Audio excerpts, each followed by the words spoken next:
What's going on YouTube? Mike here again. The ultimate K20, K24 engine building guide video. I've been asked by a lot of people to basically compile a video that's going to be a central database of information regarding this engine build and engine swap. A lot of information is kind of scattered out throughout the internet, but I wanted it to compile to one video that could help anyone wanting to build this engine. And not only that, I wanted it to be a place where pretty much a database where people can comment in the section down below with tips and tricks and their own input regarding the K20, K24. If this video becomes outdated, you can actually input newer information in the comment section so to help anyone in the future. So this is something that I wanted to put out there that's very important, just to help a lot of people out there that's trying to perform this engine swap. So we're going to start now with cylinder heads. All right, guys, we're going to talk about cylinder heads right now. We're going to talk about the commonly used K20 and K24 heads, which are essentially VTEC heads, and some non-VTEC, but we'll get to that later. I want to talk to you about the commonly used ones. The first one up is the Prb head. This one is used from a 2004 to 2008 Tsx. This is the lowest flowing VTEC head at 279 CFM. This cylinder head is found in the engine code K24A2. The next head we're going to talk about is the RBC head, which comes from the 2006 to 2011 Civic Si. This head flows at 291 CFM. And the next head we're going to talk about is the PPA / or the Ppl cylinder head. Now this cylinder head is found in the Honda CRV, but this cylinder head does not have VTEC, if you guys are wondering, but it flows at 297 CFM. And it flows, actually higher than the RBC, which is a K20 head. But this cylinder head does not have VTEC. So this head is used in a VTEC killer setup, which basically locks a VTEC cam to its highest lobe. This cylinder head is probably the cheapest, the best bang for the buck as well. So be on the lookout for those cylinder heads. The next cylinder head that I'm going to talk about is the Prb Cylinder Head, which flows at 299 CFM. Now this one is found in the RSX Type S from 2002 to 2006. This head is the highest flowing head that you can get in the US on certain stock cars. But there is a step above, which is the RSP head. The RSP head comes from the Civic Type R in Japan and is very rare in the United States. But it comes with a factory port job and it flows at 312 CFM. So with that knowledge, guys, choose your head wisely. I'd say that if you are going to perform a turbo build, any one of these heads are going to, suffice. But if you're going to go all motor, you'd want to pick a head with the higher CFM to get the most power out of them, unless you're going to get them ported, which you kind of, once you get them ported, they're kind of all I wouldn't call them all the same, but with the hand port or a CNC port, they're going to all be within a certain CFM range. All right, guys, we're going to get into engine blocks right now. We're going to get to talk about all the K24 engine blocks that you could possibly use for this motor build. But I'm also going to talk about ones that you don't want to use and the problems you're going to have with them versus the ones that you're going to have the best results with. Okay.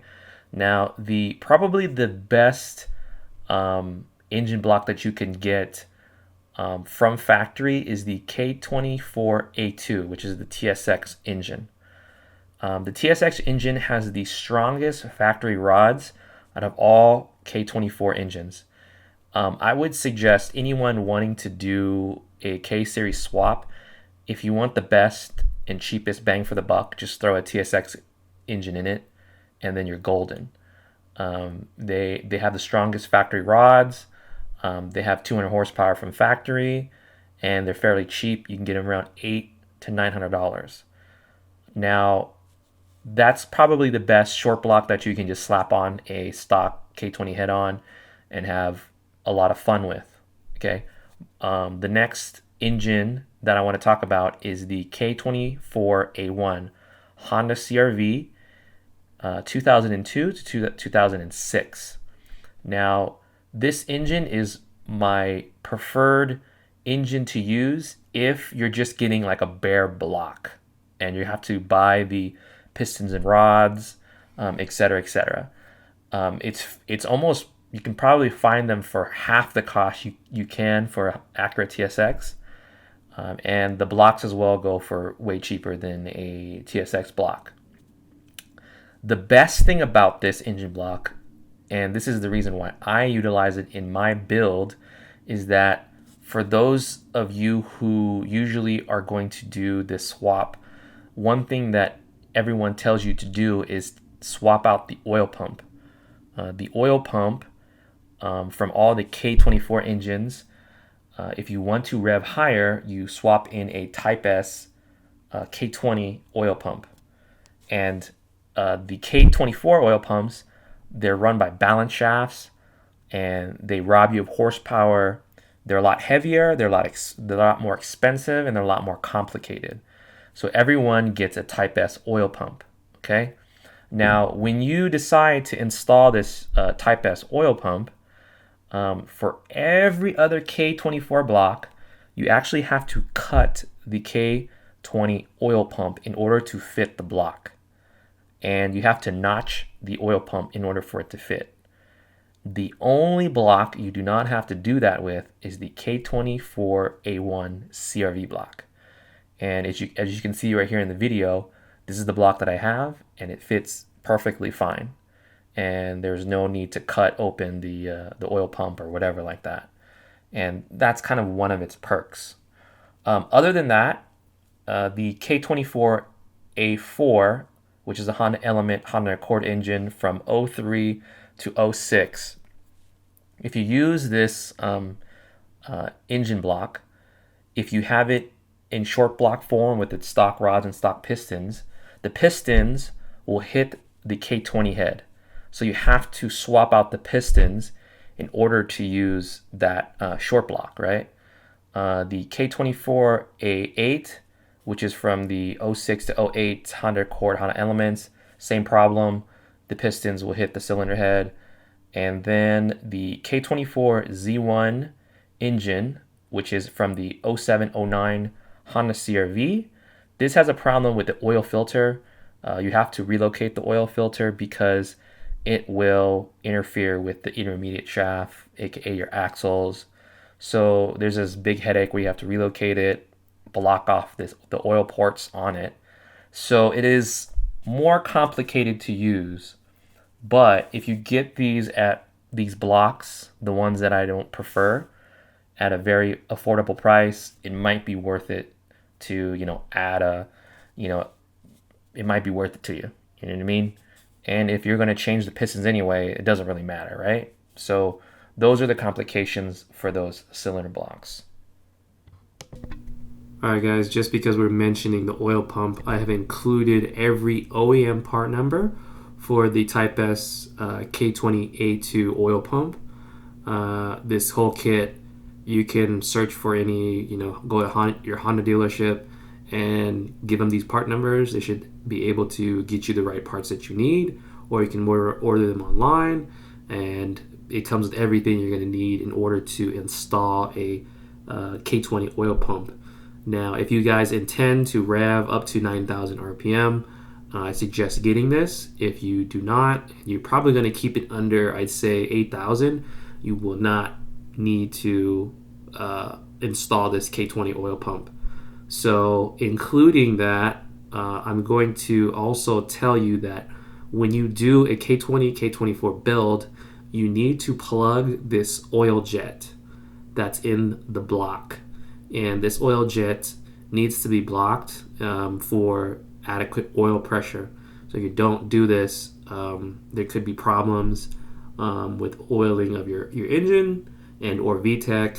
I don't know. So you can do this as well. So while you're in there, but this is the blocking this oil jet is needed to be done. Now we're going to talk about part interchangeability. Some of the parts from the K20 and K24 are the same and some are not. So we're going to go through it to make sure that you have every part that you're going to need in order to do this swap. So the parts that are interchangeable are the crank pulley. Some of them are different diameter, but they all fit the same. Water pump. Now with K20 water pumps, and I believe with a K24 water pump housing, they're different because some of them have an oil cooler, but you're going to have this little water neck for an oil cooler, so be aware of that.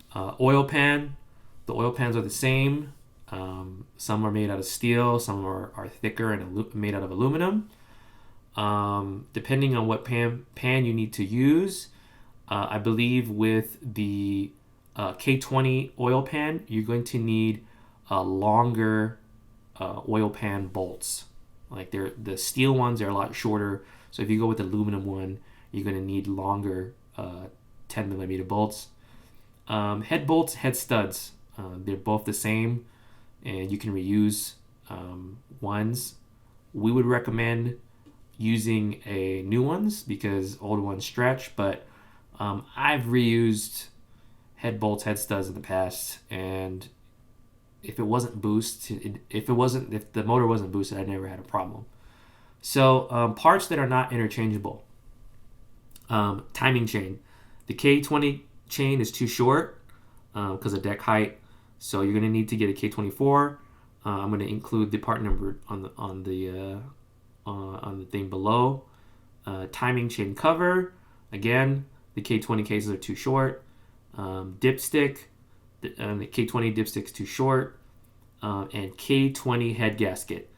You have to use the K24 head gasket because the cylinder walls, the bore of it is 87 millimeter and the K20 is 86 millimeter. So you have to use a K24 head gasket.